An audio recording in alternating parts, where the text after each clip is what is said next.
सलमान सफदर साहब, अब प्रोसिक्यूशन के पास क्या कोई ऑप्शंस बाकी है केस को मजीद लिंगर ऑन करने के लिए?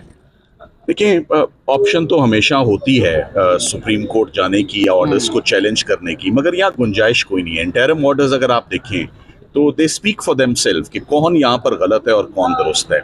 15 दिन 4 गवाह पढ़ने में और एक छोटा सा फैसला पढ़ने में कितनी देर लगती है। रात अगर 2 दिन में वो ट्रायल मुकम्मल होके, एविडेंस मुकम्मल होके, 342 रिकॉर्ड होकर, फाइनल आर्ग्यूमेंट्स होके जज साहब 50 सफ़े का अगर फैसला 2 दिन के अंदर लिख सकते हैं, एक मैजिस्ट्रेट साहब, तो ये 2-3 घंटे के अंदर अपील क्यों नहीं सुनी जा सकती और इसका फैसला क्यों नहीं हो सकता। मेरा तो ख्याल है कि राजा साहब ने पहले भी दलाइल दिए और हमने भी देने। एक दिन का केस है, ये एक दिन का फैसला है। अब मेरा ख्याल है कि ऑल आइज ऑन अफजल मजूका साहब कि वो इंशाल्लाह कितनी जल्दी हमें इसमें इंसाफ खबर मानेका साहब से भी जवाब तलब किया गया था, क्या जवाब उनकी जानिब से जमा कराया गया? देखिए, खबर मानेका साहब, ये आप उनसे प्लीज पूछें कि वो किधर हैं।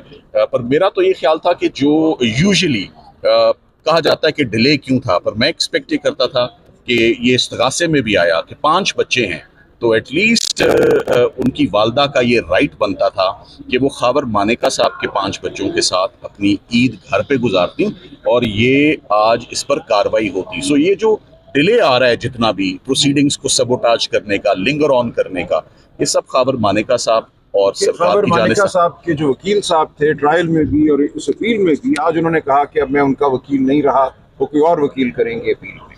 तो ये भी एक तरीका है इल्तवा पैदा करने का, लेकिन हम इसका मुकाबला करेंगे। अभी हम जाएंगे मजूका साहब की अदालत में और तमाम सूरत हाल उनके सामने रखेंगे और जो हाई कोर्ट का हुक्म है उनके सामने रखेंगे और इस मामले को हम चलाएंगे।